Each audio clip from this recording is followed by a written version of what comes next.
Vamos então abrir nossas Bíblias na Epístola aos Hebreus.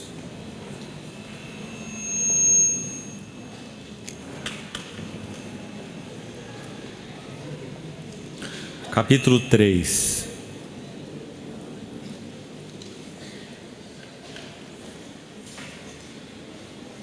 Hebreus capítulo 3.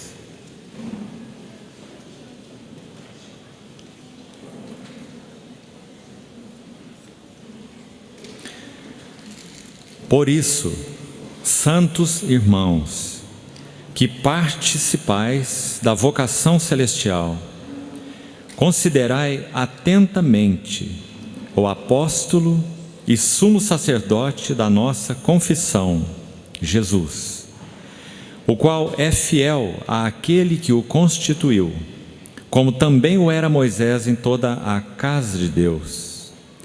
Jesus, todavia, tem sido considerado digno de tanto maior glória do que Moisés, quanto maior honra do que a casa tem aquele que a estabeleceu.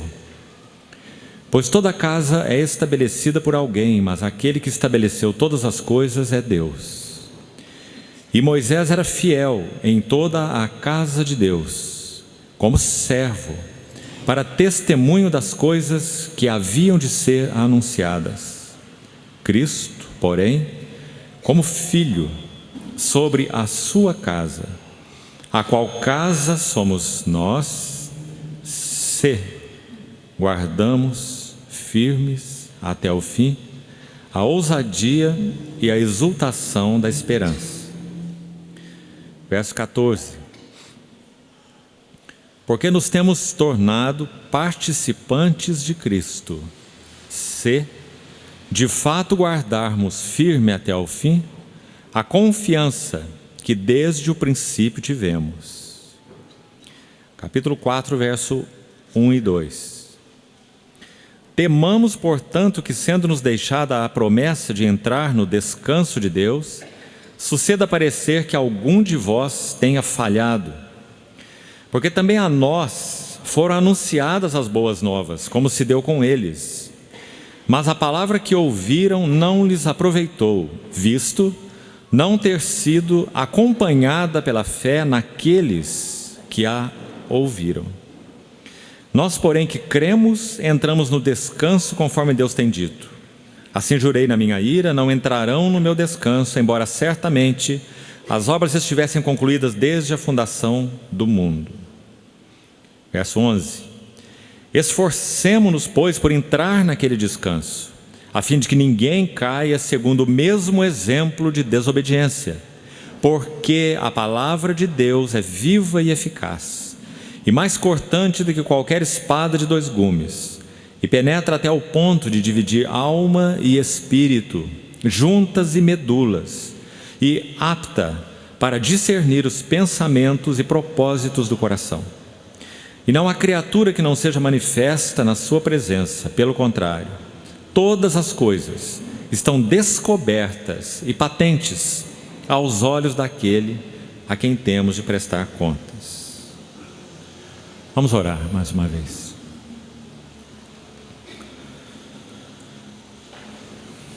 Senhor, mais uma vez nós invocamos Teu nome juntos, desejosos de que o Senhor uma vez mais fale aos nossos corações.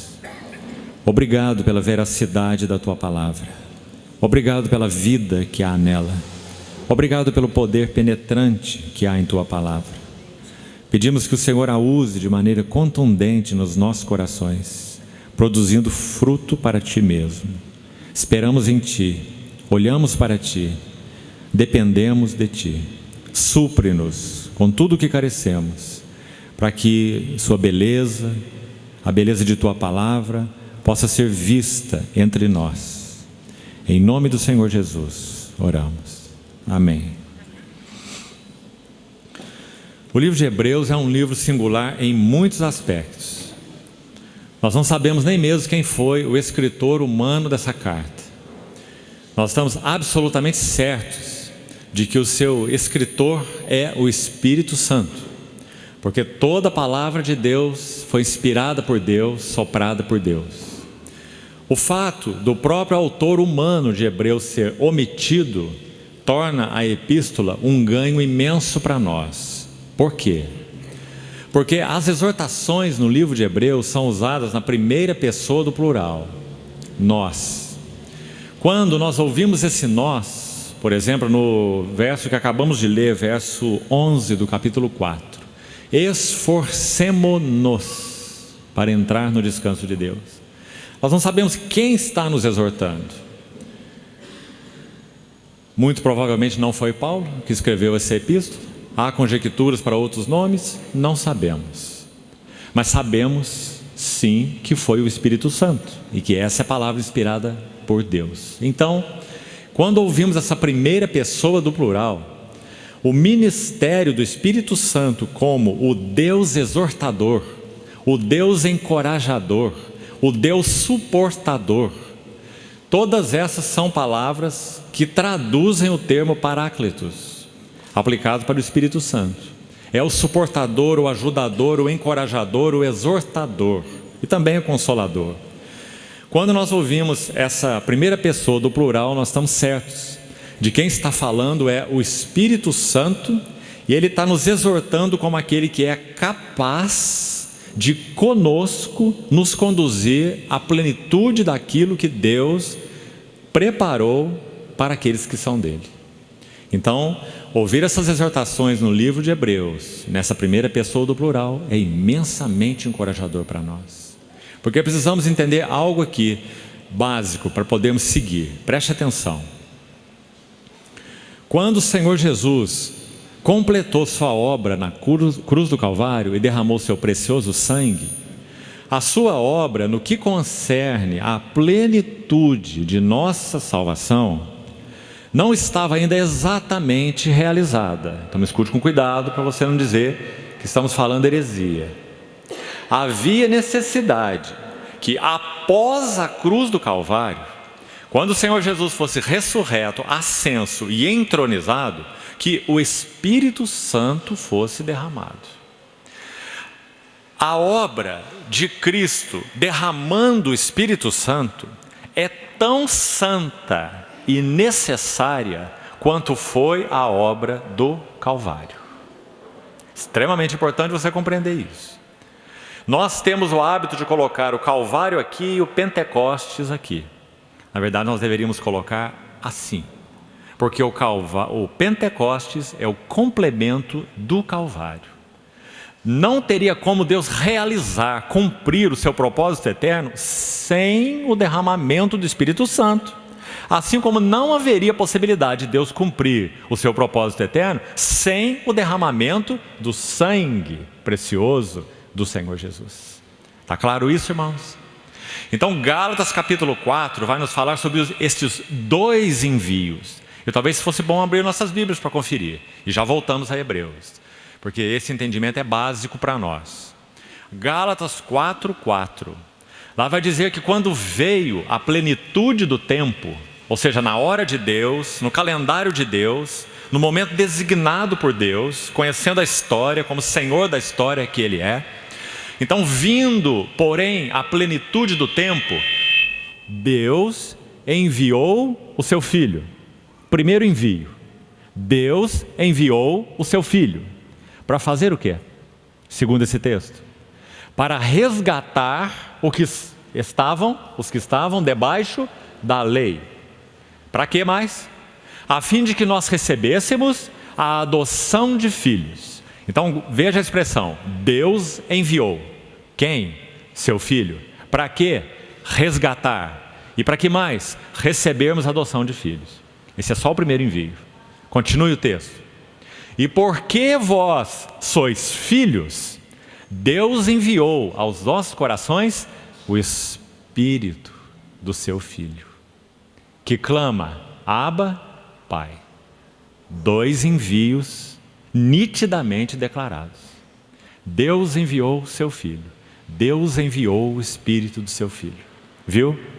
Então a obra do Pentecostes é tão santa, sublime, suprema e necessária quanto a obra da cruz do Calvário. Aliás, foi o Filho de Deus quem realizou as duas obras. Ele derramou seu precioso sangue na cruz do Calvário e ele derramou o seu precioso Espírito do trono da majestade nas alturas. Sangue derramado na cruz pelo Filho, Espírito derramado do trono pelo Filho. Então, quando Pedro prega sua primeira mensagem no Pentecostes, em Atos 2, falando sobre o Espírito Santo, ele vai dizer assim, Atos 2, 33, exaltado, se referindo ao Senhor Jesus, exaltado, pois, à destra de Deus, tendo recebido do Pai a promessa do Espírito, derramou isso que vedes e ouvis. No verso 36 agora, ele vai dizer que por causa desse derramamento, esse derramamento do Espírito era o testemunho histórico de que Deus fez de Jesus Senhor e Cristo. Esteja, pois, absolutamente certa toda a casa de Israel, que este Jesus que vós crucificastes, Deus o fez Senhor e Cristo. Qual era a evidência disso? Derramamento do Espírito Santo.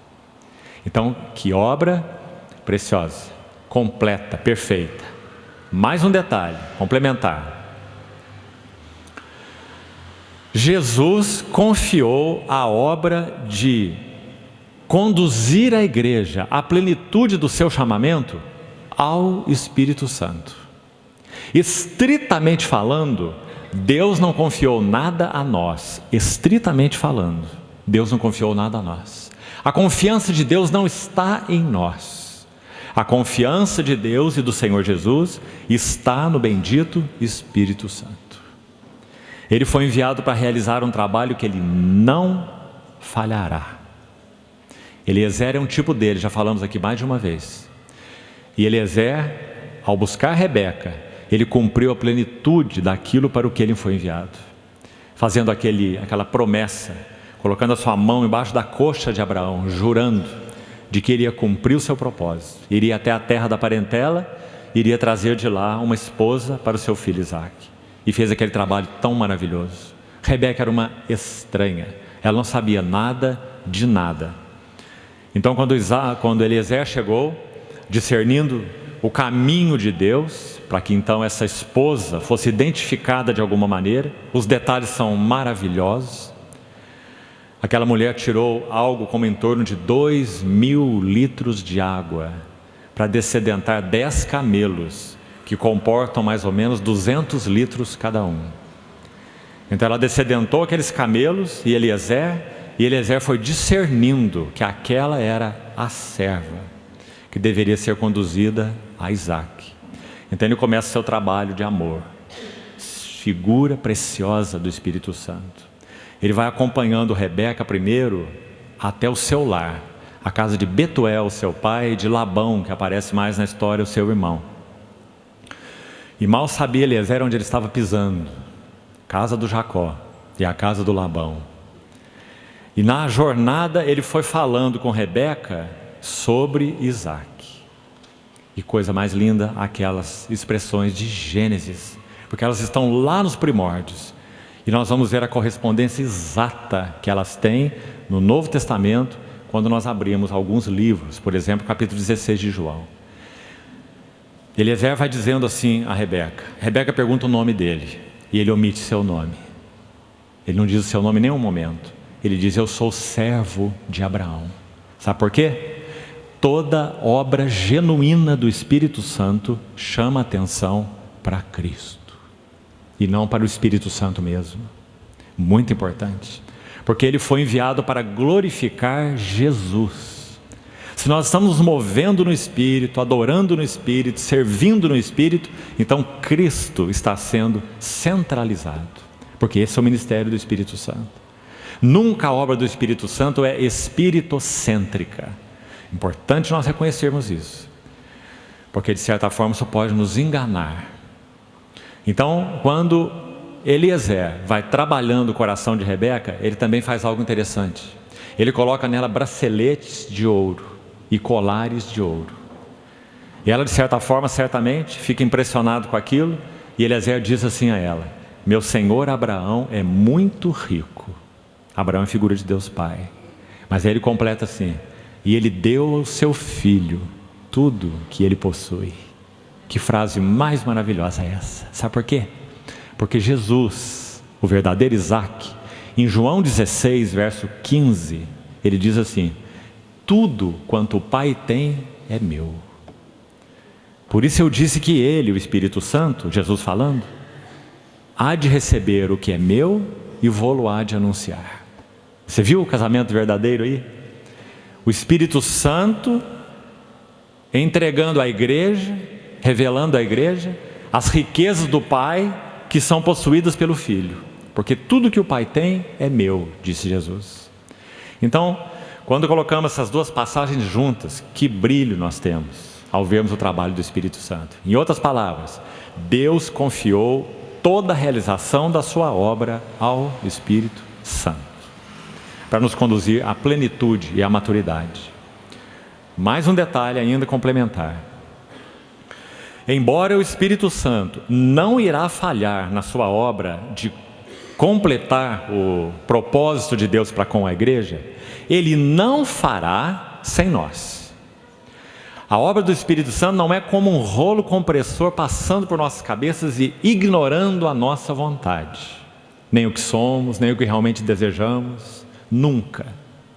Nosso próprio Senhor Jesus, que foi quem derramou o Espírito Santo, ficou do lado de fora da Assembleia de Laodiceia, batendo na porta e perguntando, se alguém ouvir a minha voz, se alguém ouvir e abrir a porta, eu entrarei e cearei com ele e ele comigo.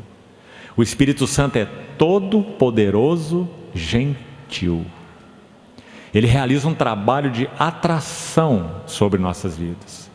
Algumas vezes permite que nós esfreguemos, me permitam a linguagem, o nosso rosto em uma parede áspera, para que nós aprendamos as lições necessárias e possamos realmente nos arrepender, realmente deixarmos nossos descaminhos e, enfim, podermos ouvir a doce, suave voz do Espírito Santo.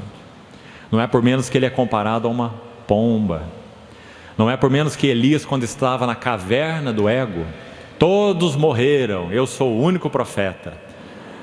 Enfrentou os profetas de Baal no Monte Carmelo e se escondeu de uma mulher na caverna. Elias. Então ele viu aquele som de um vento impetuoso que passava, é o Senhor, e se decepcionou, porque o Senhor não estava no vento. E ouviu o barulho de uma tempestade, se impressionou, foi lá, é Deus, e Deus não estava na tempestade. E quando passou aquele cicio tranquilo, suave, ele nem da caverna saiu, mas ali estava Deus, e retirou Elias da sua caverna. Quão cuidadosos nós temos que ser com esses cicios suaves do Espírito Santo, porque essa é sua natureza.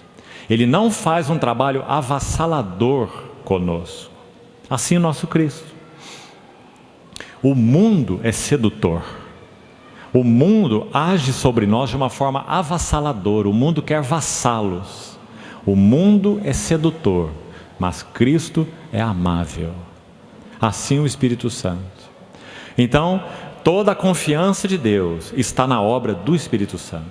E o Espírito Santo trabalha incansavelmente em nós para alcançar a anuência de nossa vontade, para que nós possamos dizer: sim, Senhor, perdoa-me, Senhor, recupera-me, Senhor. Salmo 119, todo voltado para a palavra de Deus, salmo tão especial e tão lindo. Ele conclui dizendo assim: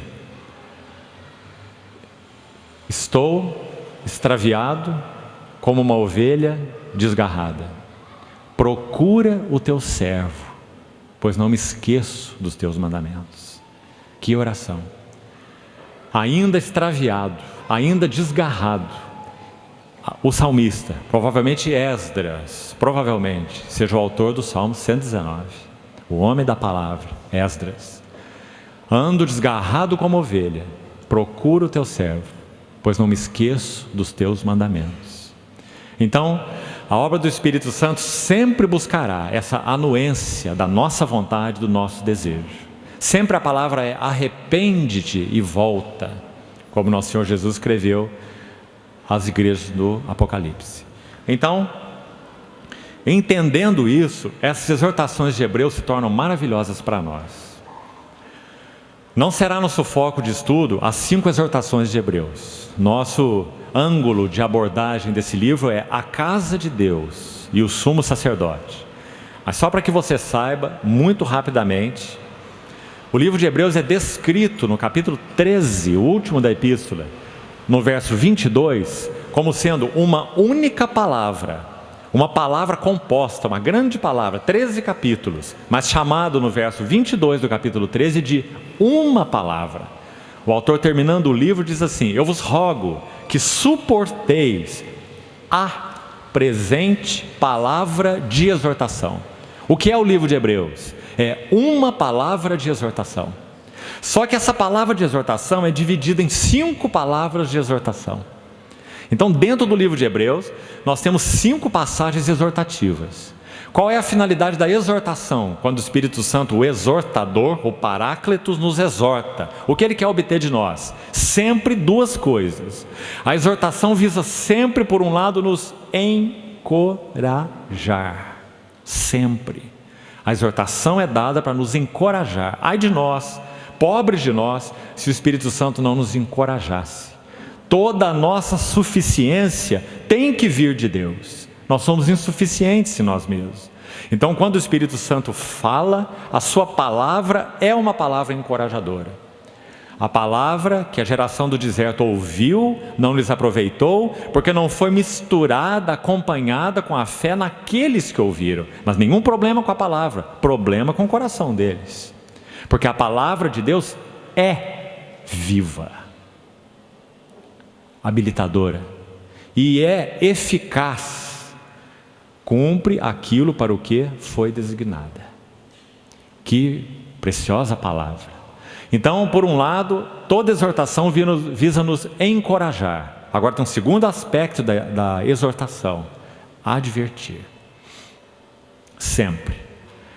Toda palavra de exortação encoraja e adverte. Hebreus apresenta os privilégios mais elevados de todo o Novo Testamento. Não há nenhum livro do Novo Testamento que você abra que contenha privilégios mais elevados.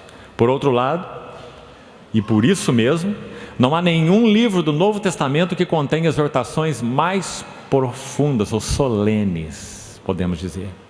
Quanto maior o privilégio, maior a responsabilidade. Então o livro de Hebreus vai nos ajudar imensamente, porque ele vai falar como viver a carreira cristã, de modo a alcançarmos o que é nosso em Cristo Jesus. E Hebreus tem um nome para esse nosso: herança. Se chegarmos lá no capítulo 12, você vai ver como o exemplo de Esaú é um exemplo gritante nesse sentido. Ele era o primogênito que tinha direito à porção dobrada, a herança do primogênito.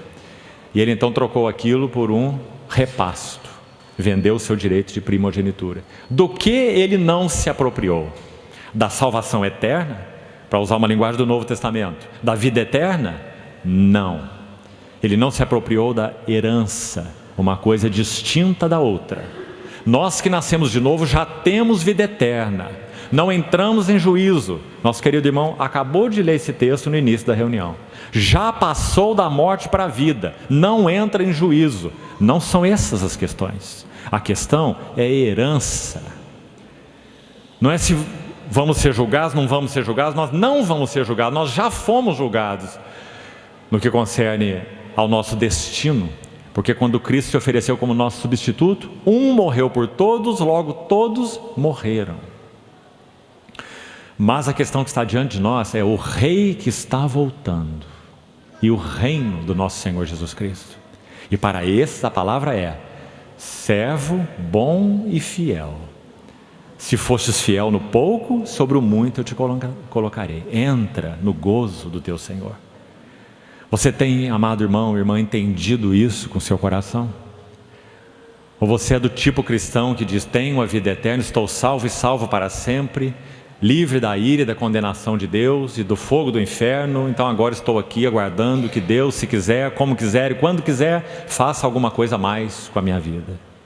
Isso é indolência, isso é negligência, e contra essas coisas a Epístola de Hebreus foi escrita de uma forma contundente, para que não vos torneis indolentes, capítulo 6, mas imitadores daqueles que pela fé, mas não só fé, pela fé e longanimidade, perseverança, constância, herdam as promessas.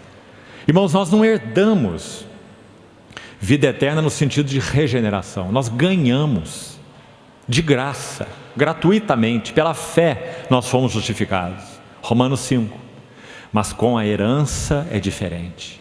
Um filho, naturalmente falando, nunca pode ser desfilhado. Você já viu algum processo para desfilhar filho? Não existe. Ele é filho, é uma questão biológica, de natureza e de vida. Mas um filho pode ser deserdado. Então que o Senhor nos ajude a compreender isso. As coisas são diferentes. O que está diante de nós proposto, na vinda do Senhor Jesus, a entrada no reino eterno do nosso Senhor Jesus Cristo. Do que isso depende? Para pôr em uma palavra: fidelidade. Quando nosso Senhor Jesus voltar, haverá pessoas que terão se convertido há um mês, admitamos, há uma semana. O que vai determinar se essas pessoas de alguma maneira participarão desse reino eterno do Senhor? O quê? Maturidade espiritual? Elas não têm. Como terão maturidade espiritual? Com 30 dias de convertidos. Mas elas terão que ter sido fiéis à luz que elas já obtiveram do Senhor. E se elas estão andando com fidelidade à luz alcançada. Então em Filipenses 3, Paulo vai dizer assim: andemos de acordo com a luz que já alcançamos. Tão claro. Então, irmão, não misture os assuntos. Não misture. Nós fomos chamados para uma herança tremenda. Essa herança se chama o reino do nosso Senhor e Salvador Jesus Cristo. Onde ele será implantado? Nesta terra. Quando? Quando o rei voltar, depois de ter estabelecido o seu reino. Voltando, o Senhor Jesus o rei.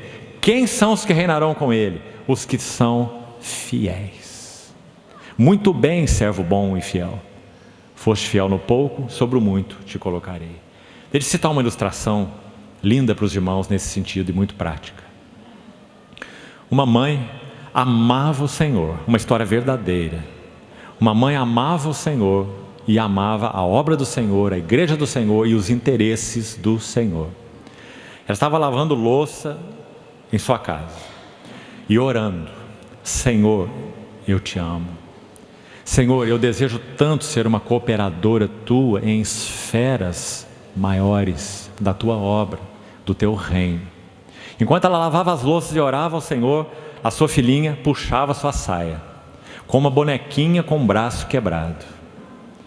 E a mãe lavando a louça, ocupada e orando ao Senhor sobre esses assuntos: Senhor, eu quero te servir mais amplamente, cooperar contigo na edificação da tua igreja. E a filha puxava a saia da mãe, com a bonequinha com o braço quebrado, e a mãe afastava a filha: agora eu não posso te atender, filha, agora eu não posso te atender, filha, não posso te atender, filha. E lavando a louça e orando ao Senhor. E a filha então, já desanimada, abraçou sua bonequinha com o braço quebrado, foi para o quarto, deitou na sua cama e dormiu. E a mãe concluiu sua pia de louças e foi procurar onde estava sua filha. E a sua filha estava com os olhinhos, o rostozinho todo vermelho de chorar, com a sua boneca de braço quebrado, abraçada. E então o Senhor falou ao coração dessa mãe assim: esta menina é a minha mensageira, e essa boneca de braço quebrado é o seu serviço. Quem é fiel no pouco é fiel no muito. Quem é infiel no pouco é infiel no muito.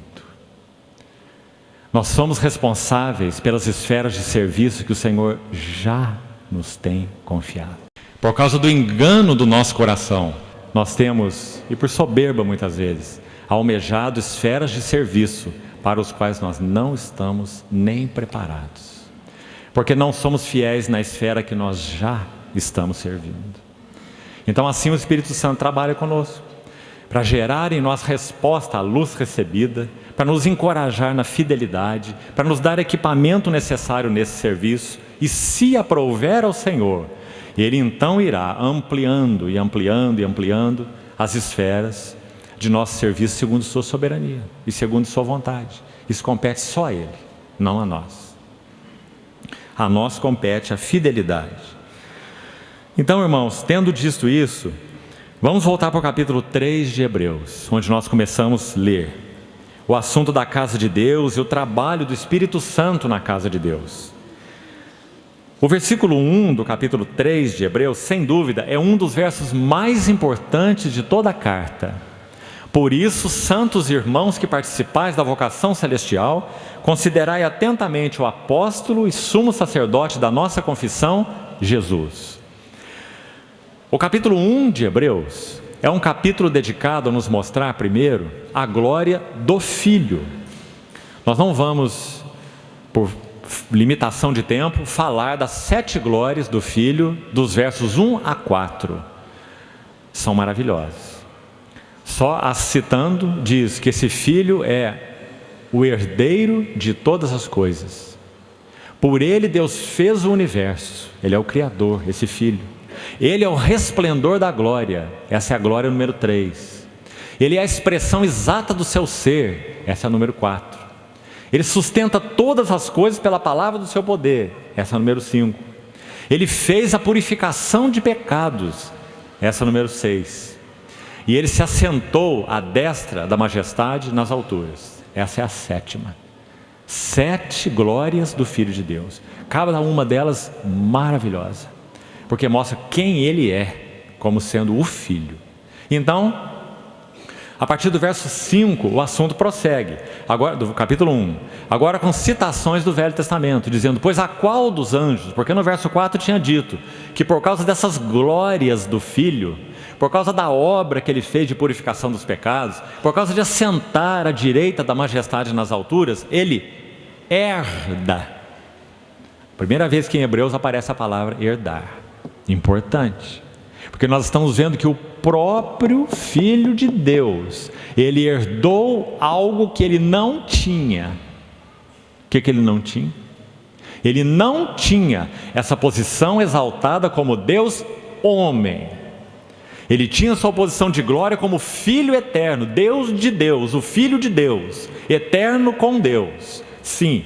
Mas Ele não tinha essa posição exaltada como Deus homem, senão depois da sua obediência até a morte e morte de cruz. Filipenses 2. Por causa da sua obediência e fidelidade até a morte e morte de cruz, foi que Deus o exaltou soberanamente. Ele deu um nome que está acima de todo nome. Filipenses 2, lhe deu um nome. Hebreus 1,4, herdou um nome. Tão superior aos anjos, quanto é mais excelente do que eles. Então você vê o Senhor Jesus herdando algo aí, como homem, porque Ele não é apenas Deus, Ele é um homem. E como homem Ele nasceu bebê, Ele aprendeu, Ele cresceu na graça, Ele cresceu em estatura, Lucas 2, Ele cresceu até mesmo em conhecimento. Por isso nós falamos que Jesus não foi um super-homem, mas um homem. Cresce na graça, cresce na estatura, cresce no conhecimento ou na sabedoria. Então Ele vai entrando e compreendendo mais quem Ele é, quem Deus é, o seu Pai. Aos 12 anos de idade, conversando com os doutores, deixado para trás na caravana dos seus pais naturais, voltam para buscá-lo. Meu filho, preocupamos com você. Ele disse, a mim me convinha estar cuidando dos negócios do meu Pai. Tinha consciência, já tinha alguma clareza, mas ele não entrou no seu ministério com 12 anos. Ele entrou no seu ministério com 30 anos, quando foi batizado por João. Porque ele ainda tinha que crescer mais, ele ainda tinha que compreender mais. A sua mente de homem tinha que estar mais clara, o seu espírito humano tinha que estar mais forte. Ele estava preparado aos 30 anos, para que então exercesse seu ministério como Deus, homem, que Ele é. Fidelidade, obediência, submissão, até a morte, morte de cruz, então Ele recebe uma herança. Ele herda um nome que está acima de todo nome. um nome acima de todos os anjos, e ele herdou por sua fidelidade. Não é diferente conosco.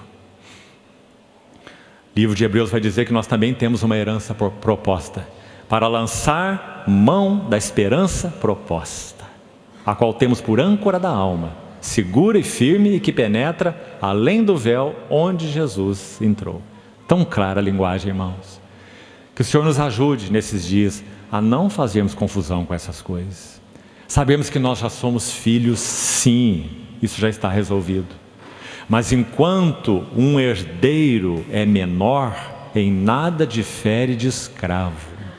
Gálatas capítulo 4. Mesmo sendo ele senhor de tudo. Não é forte esse argumento de Paulo?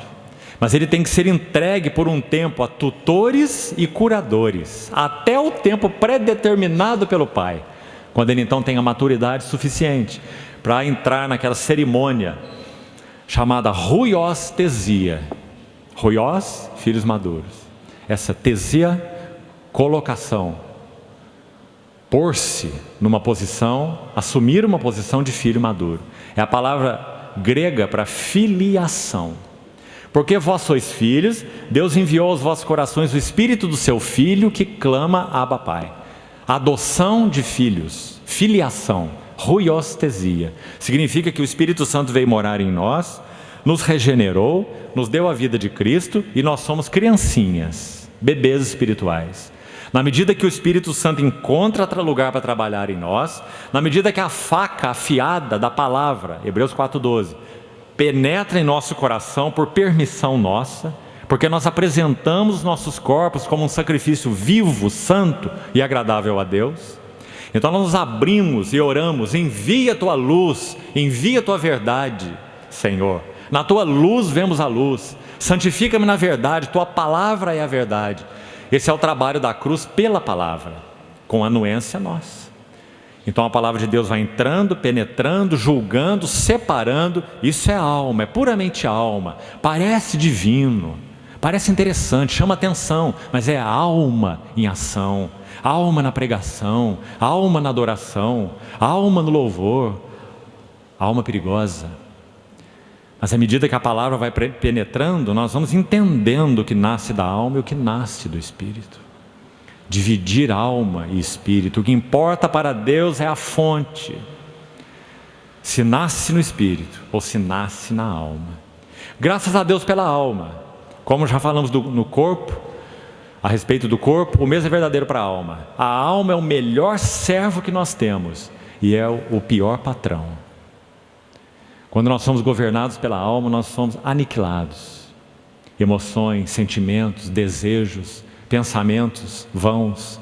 Mas quando ela responde ao Espírito de Deus, ela é o canal mais maravilhoso para a expressão de Deus. Nós expressamos aquilo que de Deus tem nos sido revelado pelo nosso intelecto, pela nossa vontade, pelos nossos sentimentos, pelas nossas emoções, quando são um veículo do Espírito Santo. Então, Hebreus capítulo 4, verso 12 vai tratar desse assunto, nós já vamos chegar lá. Então, no capítulo 3, verso 1, onde nós estávamos, para completarmos aqui, depois que Jesus é apresentado como o Filho glorioso no capítulo 1, sabe o que acontece no capítulo 2? Os filhos, no plural, são apresentados. Capítulo 1 é o capítulo do Filho, capítulo 2 é o capítulo dos filhos. Muito maravilhoso, porque você vai ver a palavra filhos algumas vezes ocorrendo no capítulo 2. Por exemplo, no verso 14 vai dizer assim: visto que os filhos, esses somos nós, todos que creem, os filhos têm participação comum de carne e de sangue. Esses somos nós, não é? Todos nós, os filhos de Deus, nascemos de carne e sangue, naturalmente falando. Os filhos têm participação na carne e sangue. Destes, Ele mesmo, Jesus, participou. Senão, não poderia ser o nosso representante. Não poderia ser o nosso Redentor. Ele teria que ser em tudo semelhante aos irmãos. Como está escrito aí também no final do capítulo 2. Versos 16 e 17. Para que ele pudesse ser um fiel sumo sacerdote nas coisas referentes a Deus. Então também já falamos numa outra ocasião. Se Jesus não é homem completo, não fosse homem completo, ele não poderia nos salvar, nem nos substituir, nem nos representar. Por isso, que nos primórdios da história da igreja, se você estudar a história do pensamento cristão, a chamada história do dogma, é um objeto maravilhoso de estudo. Você vai ver como o Espírito Santo foi trabalhando essas verdades essenciais para que o Evangelho não fosse diluído e, no final das contas, aniquilado. E foi o que o diabo tentou fazer, levantando aqueles porta-vozes que afetavam a visão bíblica do Deus triuno, da Trindade e da pessoa divina humana de Cristo, por todos os lados. Por exemplo, alguns asseveravam que ele era divino, mas não era plenamente humano. Alguns diziam que ele tinha uma semelhança humana, mas não era um homem integral, os chamados docetistas. Ele tinha uma figura humana, aparência humana, como se em algum momento você pudesse tocar nele e a sua mão atravessar para o outro lado. Uma aparência humana e não carne humana real. E muitas heresias mais. Outros diziam que Jesus de Nazaré é uma pessoa e o Cristo divino é outra. Então, quando Jesus de Nazaré entrou no batismo, o Cristo eterno veio habitar nele. Olha o perigo aí. E ele exerceu seu ministério assim. E quando ele estava na cruz e falou: Deus meu, por que me desamparaste? Então o homem fica na cruz e o Cristo eterno vai embora para o céu de novo. Você viu? E muitas heresias mais na história da igreja. Todas diabólicas. Para fazer o quê? Aniquilar o significado da pessoa divina, humana do Redentor. Ele é 100% Deus e é 100% homem. E as suas duas naturezas não se misturam, não se confundem. Porque se misturassem, ele não seria nem Deus, nem homem. Ele seria uma terceira categoria, uma mistura de Deus com homem. Jesus não é uma mistura de Deus com homem. As duas naturezas em Jesus, elas correm paralelas, sem se fundirem ou se misturarem. Quando ele morre como Deus, homem. Quando ele ressuscita como Deus, homem. Tudo que ele faz como Deus, homem. Essas duas naturezas não podem se separar, senão a pessoa seria destruída. Porque Jesus tem uma única personalidade, a unipersonalidade de Cristo, uma das doutrinas básicas dos servos do passado. Unipersonalidade de Cristo. Quando Pedro fez aquela confissão, por revelação do Pai em Mateus 16, ele não disse assim: Tu és um Cristo, o Filho do Deus vivo. Ele disse: Tu és o Cristo, o Filho do Deus vivo. Se ele dissesse: Tu és um Cristo, então aí Jesus de Nazaré é uma pessoa e o Cristo é outro. Como pregam, por exemplo, os budistas, que existe um princípio chamado princípio crístico. E que esse princípio crístico habitou em avatares na história da humanidade. Então ele habitou em Buda, e Buda foi um Cristo, ou um avatar, um líder espiritual. Ele habitou em Jesus, então Jesus também foi um avatar, um líder espiritual. E agora eles aguardam o último avatar dessa era, o avatar da era de Aquários. Essa é a pregação deles, que vai ser um somatório espiritual de todos que já passaram antes deles. Ou seja, vai ser o grande libertador e a grande figura. É assim. Agora, o que a Bíblia ensina? Jesus é o Cristo.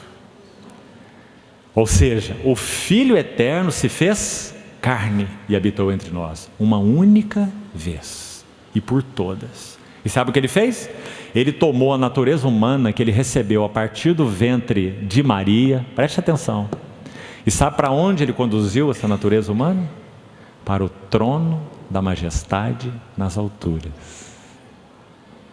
Por isso o capítulo 6 de Hebreus é tão forte.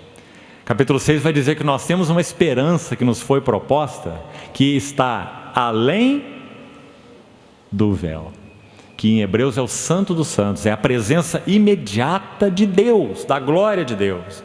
Foi ali que Jesus entrou pós-ascensão, na presença imediata de Deus. Ele estava lá, só que ele estava lá sem carne, porque ele é Deus, é o Filho eterno, o Filho de Deus. Então ele assumiu natureza humana, participou de carne e sangue, viveu uma vida humana sendo espremido e provado e tentado em todas as coisas, a nossa semelhança, mas sem pecado. Recebeu um selo de aprovação de Deus 2 vezes. Primeiro no Jordão: tu és o meu filho amado e em ti tenho todo o meu prazer. E depois mais 3 anos tentado ainda mais profundamente, sobe no Monte da Transfiguração e recebe um selo de novo: este é o meu filho, o meu eleito, a ele ouvi. O filho aprovado. Então, 6 meses depois do Hermon, o Monte da Transfiguração, ele desce o monte e caminha mais 6 meses e sobe a um outro monte. O Monte Hermon fala da sua glória e da sua aprovação como Deus e homem, não apenas Deus, mas Deus e homem. E o Monte Calvário fala da sua função como nosso representante e substituto. O Monte Hermon tem tudo a ver com ele, é a sua glória. O Monte Calvário tem tudo a ver conosco, é o nosso pecado, a nossa justificação e o Cordeiro de Deus que tira o pecado do mundo. Então, irmãos, por causa dessa obra maravilhosa, o capítulo 1 de Hebreus vai apresentar o Filho com toda a sua glória. Quem ele é, já falamos, principalmente os 4 primeiros versículos de Hebreus. E o capítulo 2 vai falar dos filhos. Aí ele vai dizer: se os filhos têm carne e sangue, o Filho também participou de carne e sangue. Carne e sangue aí significa natureza humana completa. Guarde isso aí, importante. Gregório, um dos chamados pais da igreja, dos primórdios, dos primeiros séculos, Gregório de Nazianzo, escreveu certa vez assim: aquilo que Jesus não assumisse, ele não poderia salvar. Se ele não tem espírito humano, então ele não pode salvar o espírito do homem. Se ele não tem alma humana, ele não pode salvar a alma do homem. Se ele não tem corpo humano, ele não pode salvar o corpo do homem. Então Jesus é um homem completo. Pai, nas tuas mãos eu entrego meu espírito. Espírito humano. Minha alma está profundamente angustiada até a morte. Ele orou no Getsemane. Ele tem alma completa, com pensamentos, com sentimentos, com desejos. E por último, sacrifícios e oferta não quiseste, antes um corpo me preparaste. Então ele tem espírito humano, alma humana, corpo humano. Por isso, o Deus da paz vos santifique em tudo, e o vosso espírito, alma e corpo sejam conservados íntegros e irrepreensíveis na vinda do nosso Senhor Jesus Cristo. Fiel é o que vos chama, o qual também o fará. Não é um verso maravilhoso? O Filho no capítulo 1, os filhos no capítulo 2. E agora o que acontece no capítulo 3? Estamos destacando o versículo 1. Veja que ele começa com uma conclusão: por isso. Então, para entendê-lo, nós precisamos ler os 2 capítulos. Por isso o quê? Porque esse filho é quem é, porque esses filhos foram dados a ele, são um com ele. Textos de Isaías são citados no capítulo 2, tão maravilhosos. Diz assim: eis aqui estou, e os filhos, de novo, que Deus me deu. Quem está falando isso na voz da profecia aqui? Jesus. Eis aqui estou, e os filhos que Deus me deu. Cantar-te-ei louvores no meio da congregação. Que maravilha, que comunhão.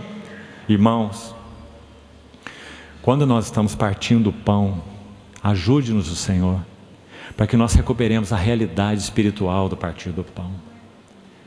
O partir do pão não é algo para ser feito atabalhoadamente no final de uma reunião, como se fosse um ritual ou uma rotina. O partir do pão é um ponto de encontro do Senhor Jesus com seus filhos.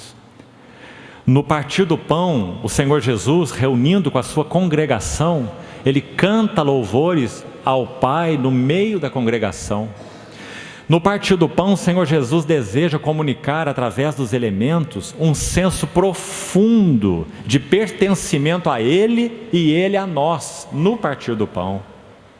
Alguns irmãos na história da igreja chegaram a dizer que o reunir do partir do pão é a reunião mais importante da igreja, porque ela é toda focada no próprio Senhor, na beleza dEle, na glória dEle, onde todos nós com o coração de Maria quebramos o nosso frasco de alabastro e ungimos a cabeça do nosso Senhor. Esse é o partir do pão. Mas o que nós temos feito com ele? Um ritual, para fim de reunião, que muitos dos cristãos tomam sem saber direito o que estão fazendo. Enquanto o partir do pão é um ponto de encontro espiritual.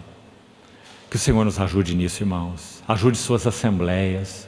Sabe o que nós temos visto muito alastrado aqui no nosso país? A mesa do Senhor se tornando mesa da igreja. Sabe qual é a diferença? A mesa do Senhor é uma mesa que tem foco no Senhor, para o Senhor, na adoração ao Senhor, nas graças ao Senhor. Nós transformamos uma festa fraterna, quase num comer e beber. Nós preocupamos muito mais com os irmãos. Com quem que eu vou tomar o cálice hoje? Quem que eu vou comer o pão hoje? Quem que eu vou abençoar hoje? Ah, amado irmão, esse não é o foco da mesa do Senhor. Não é. Estude 1 Coríntios 10 e 1 Coríntios 11 e você vai ver. O pão que nós abençoamos não é a comunhão do corpo de Cristo? O cálice que nós abençoamos não é a comunhão do sangue de Cristo? Temos que tomar tanto cuidado para não tornar a mesa do Senhor horizontal, uma festa da igreja, e perdermos o que ela tem de mais precioso, que é a sua dimensão vertical. Que Cristo possa passear e andar entre nós, que nós não fiquemos distraídos uns com os outros, preocupados em falar demais um para o outro. Eu te abençoo aqui, eu faço isso, eu faço aquilo, eu, em plena mesa do Senhor. Compreende a deficiência? A mesa do Senhor é um ponto de encontro entre o Senhor e nós. Claro, você pode fazer isso com a sua esposa do lado, com seu pão, com seu cálice, mas celebrando o Senhor. O Senhor. Não pedindo nada, não intercedendo por ninguém. Não é hora. Não na mesa do Senhor, porque ela não é mesa da igreja. Quando o Senhor perde o foco na mesa do Senhor, nós não temos mesa do Senhor. Nós temos uma festa de fraternidade. Isso é para ter em outro horário, não na mesa do Senhor. Que o Senhor nos ajude a recuperar isso. Eu queria dizer algo mais para os irmãos. O diabo odeia a mesa do Senhor. Tudo que ele puder fazer para nos tirar da realidade espiritual e transformar nisso numa rotina vazia, sem significado, sem testificação, sem realidade, ele o fará. E infelizmente ele tem alcançado vitória em muitos contextos. Que o Senhor encontre lugar para nos conduzir ao arrependimento neste assunto também. Porque os privilegiados seremos nós, em voltar a experimentar a beleza, o cuidado, a presença do Senhor Jesus no nosso meio. Irmãos, tocar os irmãos é muito bom, mas tocar o Senhor é incomparável. Precisamos tocar o Senhor na mesa do Senhor e nos preocuparmos menos em tocar uns aos outros. Cantar-te-ei louvores no meio da congregação, e a meus irmãos eu declararei o teu nome. Não é maravilhoso? Não há uma reunião mais elevada do que essa, para essa palavra ser cumprida. Irmãos, na história da igreja gastaram tempo buscando entender a realidade da mesa do Senhor. Sabe o que um deles disse? Textualmente, escute, ele disse assim: o Espírito Santo deseja, na mesa do Senhor, lançar mão daqueles elementos físicos e materiais que não se transubstanciam, permanecem como são, mas o Espírito Santo deseja lançar mão deles para torná-los veículos. Olha que palavra importante: veículo para conduzir, veículos para transmitir ao coração do participante digno as virtudes e efeitos da morte do Redentor na cruz. O que é que você acha, irmão? Isso é a mesa do Senhor. Isso é a mesa do Senhor. Espírito Santo usando elementos para comunicar ao participante digno as virtudes e efeitos da morte do Redentor na cruz. Mas nós ficamos tão atabalhoados, tão bagunçados, tão envolvidos, que nós não obtemos nada disso, porque tornamos numa festa horizontal. O Senhor nos perdoe e o Senhor nos ajude a recuperar a realidade espiritual. Muito provavelmente os irmãos na igreja inicial partiam o pão todos os dias, se reunindo em casa. Parece que em alguns momentos, todos os domingos numa reunião maior, chamado o Dia do Senhor, estando nós reunidos no primeiro dia da semana com o fim de partir o pão. Atos capítulo 20. Porque eles entendiam o significado do partir do pão. E eles tinham um encontro com Cristo no partir do pão, único, único. Não era uma festa da igreja. Segundo a história, Coríntios 11 nos deixa isso de certa forma claro, quase cristalino, 1 Coríntios 11, que havia uma refeição comum entre os irmãos, antes da mesa do Senhor. Então eles comiam, eles bebiam, festa de fraternidade. Ao final, eles tinham a mesa do Senhor. E as duas coisas não são confundidas. Por isso Coríntios 11 vai dizer, se alguém não tem o que comer, vocês estão pecando porque não esperam uns pelos outros. Se tem fome, comam em casa, porque essa aqui não é uma mesa de refeição comum. Tem fome? Coma em casa, porque essa mesa aqui não é para quem tem fome. Quem tem fome é a outra. Essa aqui é a mesa do Senhor, que tem o foco no próprio Senhor. Tão claro. Então quando você estuda um pouco da história daquele tempo, você vai ver que isso era uma prática comum. Os almoços coletivos, o almoço dos irmãos e ao final a mesa do Senhor. Adoração a Ele, focada nele, cabeças para cima. Ele é o nosso Senhor. Nós te amamos, Senhor. Nós te adoramos, Senhor. Nós somos para Ti, Senhor. Passeia e anda em nosso meio, Senhor. Adoração ao Senhor. E o Senhor fazendo o seu trabalho, usando esses elementos para testificar conosco pertencimento. Os irmãos já ouviram falar de um servo do Senhor que foi contemporâneo de outro conhecido servo do Senhor chamado Watchman Nee, um obreiro chinês. Ele foi visitar esse irmão, escreveu um livretozinho que hoje está traduzido para mais de 70 línguas, maravilhoso, chamado A Segurança, a Certeza e o Gozo da Salvação. E nosso irmão Watchman Nee estava no leito desse irmão quando ele estava prestes a partir para o Senhor. E ele já bem debilitado, pouco falava. Então em determinado momento, deitado em seu leito, ele tocava a mão de nosso irmão e dizia assim: sabe, irmão, eu sou dele. E daí, em alguns momentos, ele tocava de novo a mão do irmão e dizia assim: e sabe mais uma coisa, irmão? Ele também é meu. Mútuo pertencimento.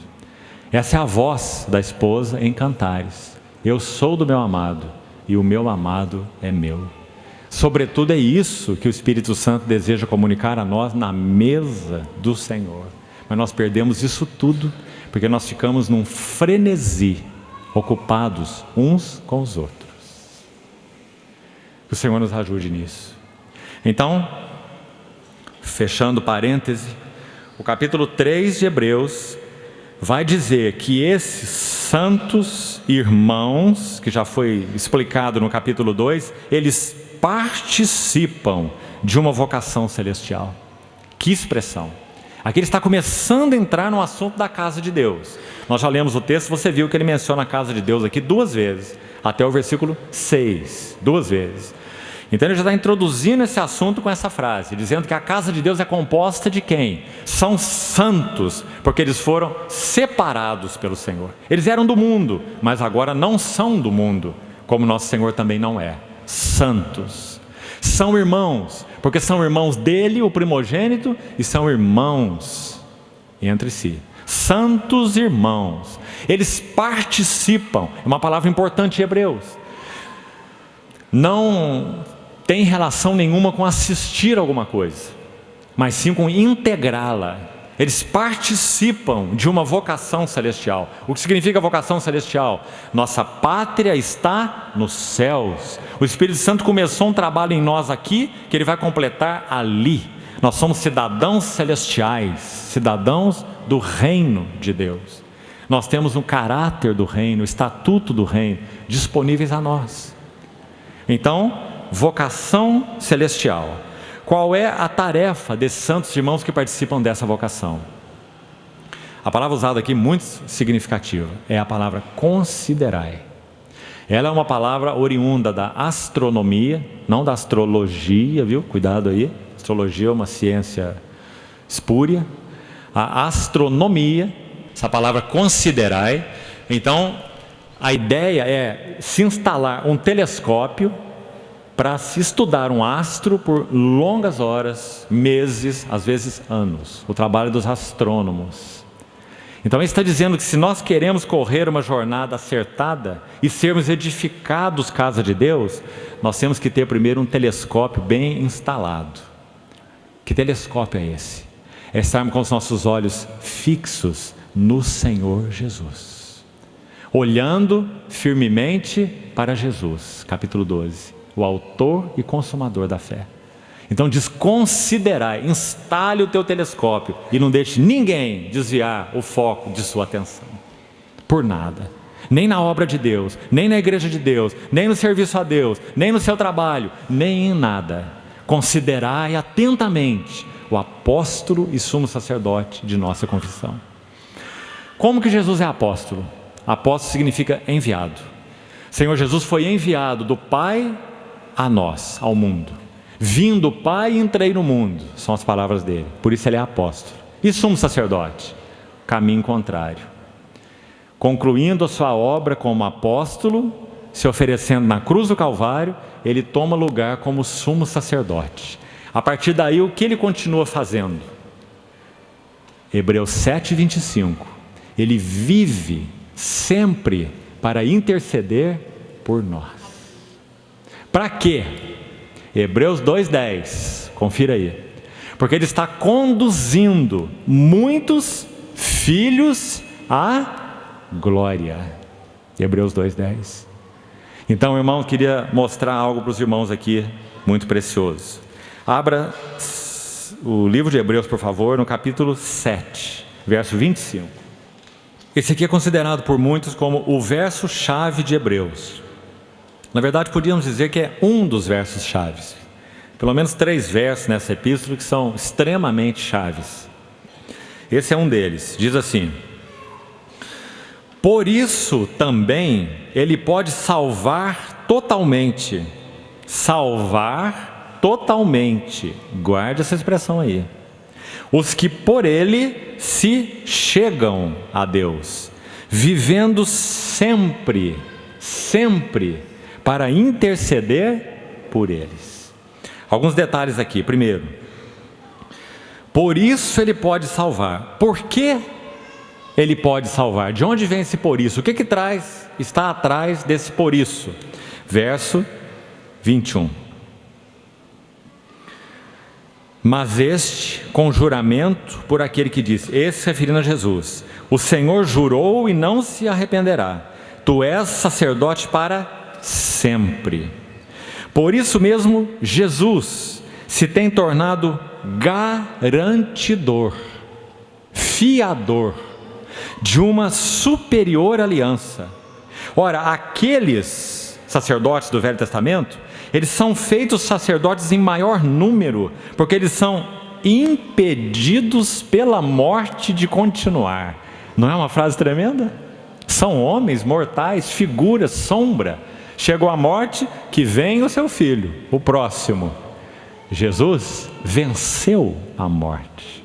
Então ele permanece sacerdote para sempre, até porque ele não é um sacerdote da ordem levítica, daqueles que são substituídos um após o outro. Ele é da tribo de Judá, e ele é sacerdote segundo a ordem de Melquisedeque, aquela cristofania do Velho Testamento, Cristo mesmo, que exerceu aquele ministério ali abençoando Abraão, não é? Naquele momento específico, figura de Cristo. Então, é dito dele, ele pode salvar totalmente. A expressão salvar totalmente, ela só aparece mais uma vez na Bíblia. Agora, onde ela aparece, muito interessante. Porque um dos autores cotados para ser o autor de Hebreus, sabe quem é? Lucas. Lucas é um forte candidato para ser o autor dessa epístola. Essa expressão na língua original, aqui traduzida por salvar totalmente, só aparece uma outra vez no Novo Testamento. São só 2 menções então. Sabe onde está a outra? Lucas. Essa palavra foi usada somente 2 vezes. E há muitas mais que só aparecem em Hebreus, em Atos e no Evangelho de Lucas. E quem escreveu Atos foi Lucas. Então, vamos buscar essa palavra. Lucas capítulo 13, versículo 11. Para entender o que é salvar totalmente. O que o nosso sumo sacerdote faz com aqueles que se achegam a Deus por Ele. Veja que linda figura esse quadro. Lucas 13, verso 10. Ora, ensinava Jesus no sábado, numa das sinagogas. E agora o verso 11. E veio ali uma mulher, possessa de um espírito de enfermidade. Havia já 18 anos. Andava ela encurvada. Agora aqui, sem de modo algum poder endireitar-se. Uma frase, não é? Que na verdade é a tradução de uma palavra. É aquela palavra totalmente lá do livro de Hebreus. Então quando você coloca os dois versículos juntos, o quadro é tão lindo. Que tipo de salvação o Senhor é capaz de prover se Ele é o nosso sumo sacerdote, que vive para interceder por nós, e se nós nos chegamos a Ele, assim começa o versículo, não é? Nós nos achegamos a Ele e Ele pode nos salvar totalmente. Salvar de que condição? Uma condição como essa: uma mulher possessa de um espírito de enfermidade, encurvada há 18 anos, e a chave aí mais importante, sem de modo nenhum poder se endireitar. Como essa frase encorajadora para nós. O nosso sumo sacerdote, que vive para interceder por nós, é o único que pode nos endireitar. De andarmos de nossa cabeça curvada, o que significa? Apegados a coisas terrenas. Aquilo que não é. Enganos, ilusões, distrações. Ele pode salvar totalmente aqueles que de modo nenhum podem se endireitar, porque Ele vive para interceder por nós. Que verso mais maravilhoso. Então, vamos avançar um pouquinho mais no capítulo 3 e concluímos por hoje. Capítulo 3, verso 2, diz assim: Ele é fiel àquele que o constituiu, como também era Moisés em toda a casa de Deus. Aí entra o tema da casa de Deus, que é nosso objeto de estudo. Jesus, porém, tem sido considerado digno de tanto maior glória do que Moisés, quanto maior honra do que a casa tem aquele que a estabeleceu. Pois toda casa é estabelecida por alguém, mas aquele que estabeleceu todas as coisas é Deus. E Moisés era fiel em toda a casa de Deus como servo, para testemunho das coisas que haviam de ser anunciadas. Que verso chave para nós entendermos o assunto do tabernáculo. Que importante. A palavra anunciadas aqui, mais literalmente, significa ditas. Todas as coisas que foram escritas por Moisés eram coisas que teriam cumprimento na realidade espiritual em Jesus Cristo e na sua casa. Qual que é a sua casa? A igreja. Ele vai dizer no verso 6, a qual casa somos nós. Então Moisés foi fiel e fidelíssimo. Vê que faça todas as coisas conforme o modelo que te foi mostrado no monte. Por quê? Porque aquelas coisas, elas eram prefiguração das verdades que haviam de ser ditas. Ditas por quem e quando? Capítulo 1. Havendo Deus falado muitas vezes e de muitas maneiras aos pais, pelos profetas, nesses últimos dias nos falou no Filho. Tão claro. Então aquilo que Moisés falou quando construiu o tabernáculo, as coisas que haviam de ser ditas, foram ditas no Filho. Quando estudamos o tabernáculo, então, parece que um irmão comentou aqui que há pouco tempo, alguns irmãos pelo menos estudaram o tabernáculo aqui. Cada cor, cada tecido, cada ambiente, cada móvel, cada laçada, cada gancho tem um significado. Que interessante. Porque não é uma parábola, é uma alegoria, diferente de parábola. Uma parábola tem um monte de detalhes, mas tem uma lição principal. Alegoria não. Alegoria, cada detalhe tem um significado. Por isso que Deus disse a Moisés: Moisés, faça tudo conforme o modelo. Nas colunas de fora, base de bronze. Nas colunas de dentro, base de prata, Moisés. Não se confunda. O bronze é lá fora, a prata é aqui dentro. E tem um significado específico para cada um deles. Porque testemunho das coisas que haviam de ser ditas ou anunciadas. E foram ditas agora em quem? Na pessoa rica, gloriosa do Senhor Jesus Cristo. Por isso o versículo 1. Instale teu telescópio, abra sua Bíblia e conheça as riquezas insondáveis de Cristo. Considerai atentamente o apóstolo e sumo sacerdote da nossa confissão. Irmãos, nós temos assuntos infinitos aqui, por toda a eternidade. Nosso Senhor Jesus. Então, já concluindo, esse verso 6 vai dizer assim: Cristo, porém, como Filho sobre, a palavra aqui é sobre mesmo, não é na sua casa não, é sobre a sua casa, a qual casa, agora nós vamos entrar numa etapa cuidadosa aqui, a qual casa somos nós, o que mais? Se. Irmãos, esse ser no livro de Hebreus é um ser terrível, é um ser tremendo. Casa de Deus, se guardarmos firme até o fim a ousadia e exultação da esperança. E ele vai explicar o porquê do ser. Vamos entender o porquê do ser. Vamos continuar. Assim, pois... Ele está explicando então o verso anterior. Olha o pois aí, conclusivo, né? Assim, pois, como diz o Espírito Santo, 2 pontos. Vamos colocar então assim: queremos realmente ser casa de Deus? O que é necessário para nós? Hoje, se ouvirdes a sua voz, não endureçais os vossos corações. Irmãos, que exortação solene. Agora vamos procurar, com a ajuda do Senhor e por sua graça, lançar um pouco de mais luz aqui para que não nos confundamos. Preste atenção. A vida cristã consiste em nos tornarmos o que nós já somos. Entendeu a frase? Nós já somos filhos de Deus. Você concorda ou não? Vamos lembrar de 1 João 3. Amados, agora somos, ou é seremos que ele diz? Somos. Somos o quê? Filhos de Deus, não tem nenhuma dúvida. Mas ainda não. Isso se chama a tensão do Novo Testamento. Tensão do Novo Testamento. A vida cristã consiste em nos tornarmos o que nós já somos. Nós já somos filhos de Deus, mas ainda não se manifestou o que havemos de ser. Será que nós havemos de ser? Anjos, será? Vamos ser transformados em anjos? Cada um ganhar aí 1, 2 ou 3 pares de asa? Ainda não se manifestou o que havemos de ser.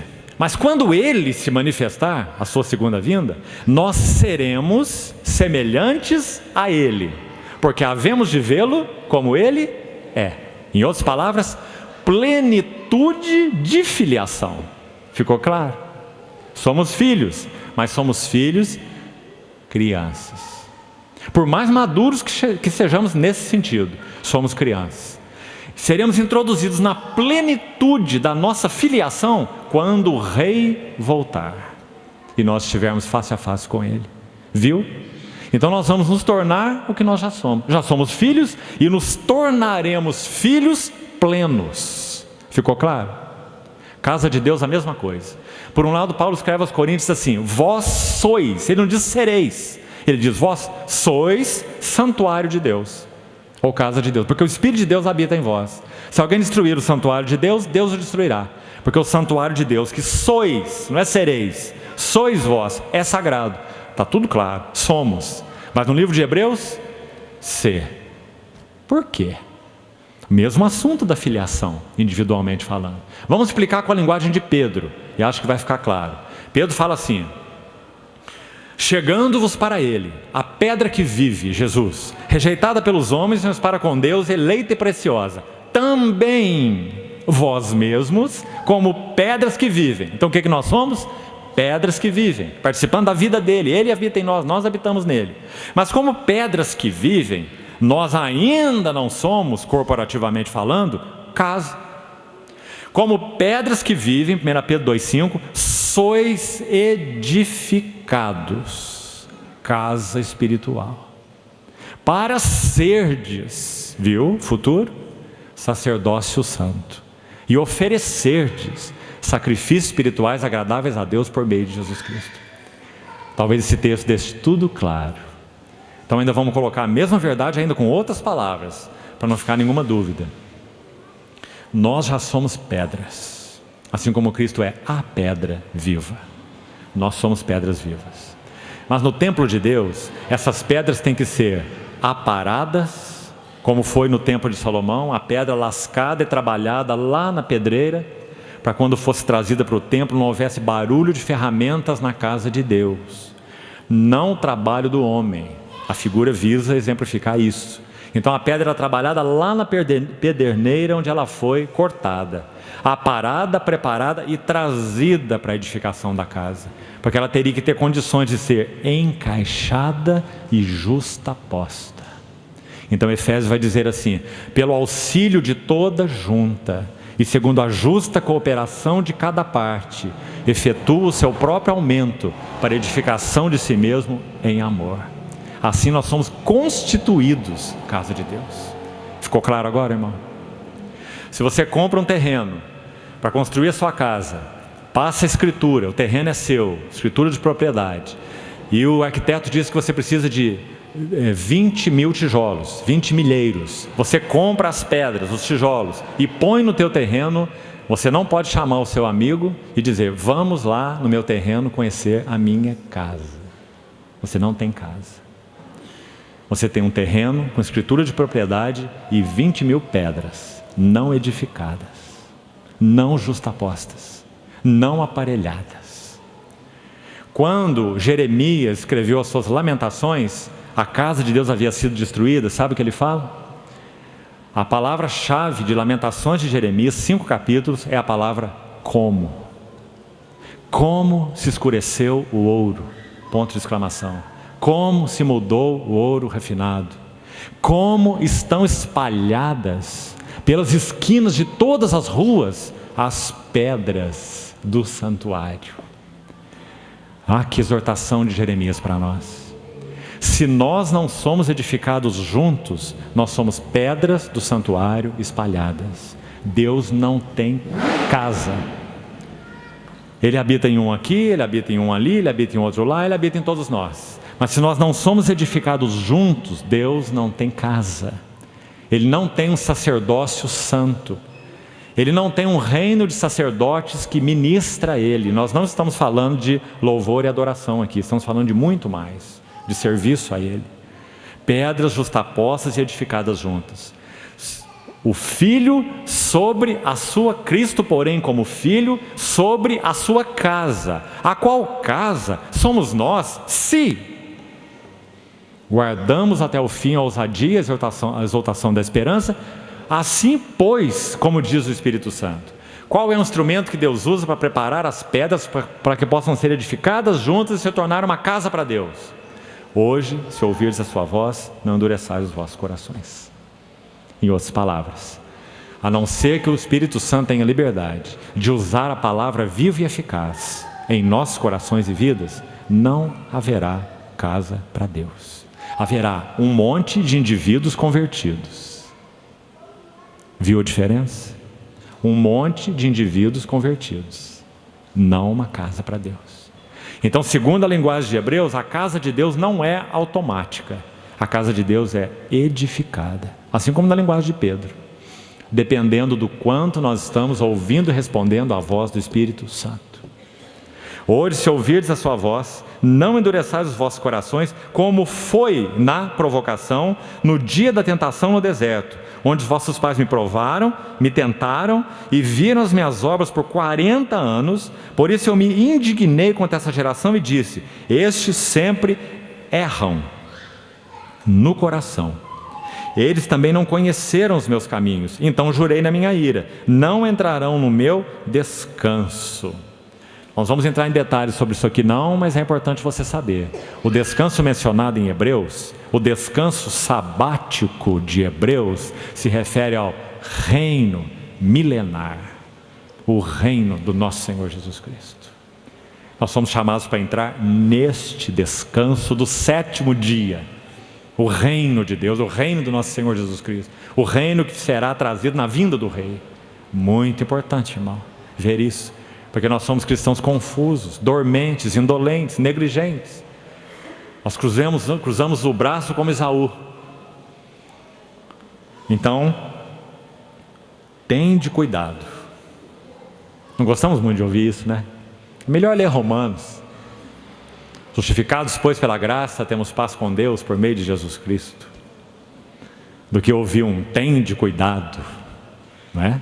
Não gostamos. Tende cuidado, irmãos. Jamais aconteça haver em qualquer de vós um perverso coração. Oh, mas como isso no meio do povo de Deus? Um perverso coração de incredulidade, que vos afaste do Deus vivo. Nós falamos que Hebreus apresenta os maiores privilégios, herança com Cristo, e as maiores advertências, exatamente por causa do tamanho dos privilégios. Perverso coração de incredulidade que vos afaste do Deus vivo. Para isso não acontecer, qual é o antídoto de Deus? Pelo contrário, exortai-vos. Pare de colocar pano quente na cabeça dos irmãos. Exortai-vos, advirtam-se. Exortai-vos mutuamente cada dia, durante o tempo que se chama hoje, com H maiúsculo, porque esse tempo em Hebreus é uma pessoa. Jesus Cristo é o mesmo ontem, hoje, e o será para sempre. O hoje de Hebreus com H maiúsculo é a pessoa de Cristo. Ele é o hoje de Deus, porque Ele é o mesmo ontem, hoje e eternamente. Jesus é um eterno hoje. Ele não tem ontem, Ele não tem amanhã. Exortai-vos durante o tempo que se chama hoje. Exortarmos-nos em Cristo no dia de hoje, para que nenhum de vós seja endurecido, cristãos endurecidos, pelo engano do pecado. Solene advertência. Se nós não a ouvirmos, nós não seremos casa de Deus. Pedras vivas separadas e Deus sem casa. Então, vamos ficar por aqui hoje. Logo no verso seguinte, o verso 14, ele usa o ser de novo. Porque nos temos tornado participantes de Cristo, ser, mais uma vez. E depois ele vai falar no capítulo 4 sobre o entrar no descanso de Deus, e está implícito um outro ser. Porque ele vai dizer, esforcemo-nos para entrar no descanso. Vamos deixar isso para amanhã. Porque quando você tem uma poltrona para sentar, você não fala assim, eu vou me esforçar para sentar nessa poltrona. Não é? E o versículo está dizendo, esforcemo-nos para descansar. Você não esforça para descansar, você esforça para trabalhar, não é? Esforcemo-nos para entrar naquele descanso. Mas acho que fica claro para nós por que temos que se esforçar, não fica? Porque ele está falando do descanso do reino. Então nós temos que nos esforçar para entrar no descanso do reino. Ele não é automático, não. Nós temos que ouvir o que o Espírito Santo tem dito. Temos que abrir o nosso coração para a espada penetrar, vamos falar amanhã, e dividir alma de espírito, juntas e medulas, e sondar os pensamentos, os propósitos do coração, para que então realize um trabalho santificador em nós, formando o caráter de Cristo. Mas vamos então deixar esse assunto para amanhã. Falar um pouco sobre o trabalho da cruz em nós. Nossa única segurança de que nós estamos avançando em Cristo. Cristo está sendo formado em nós e nós estamos nos tornando uma casa para Deus. Se a cruz está trabalhando nas nossas vidas. Então precisamos entender o que é o trabalho da cruz em nós. Talvez você já tenha lido literaturas que você viu essa expressão. Que a cruz trabalha em nós, trabalho da cruz em nós, operação da cruz em nós. Lemos às vezes e nem sabemos o que isso significa. Achamos que o trabalho da cruz em nós é sofrimento. E nós vamos ver que não é. Passa pelo sofrimento, mas não é sofrimento em si. Então, precisamos receber ajuda aí. porque é assim que a casa de Deus é edificada. Casa de Deus não é um assunto automático, tem que ser edificado. E as pedras vivas têm que ser preparadas, aparadas. Como? Cruz. A cruz é um instrumento de aparo, é a tesoura de Deus. É aquela espevitadeira que o sumo sacerdote usava para aparar os pavios das lâmpadas, para que a luz se mantivesse acesa. Por isso esse capítulo 4 tão precioso. Palavra de Deus viva e eficaz. Vamos orar, entregando ao Senhor mais uma vez esse tempo, para que Ele continue então falando aos nossos corações. Senhor, te agradecemos mais uma vez por Tua palavra.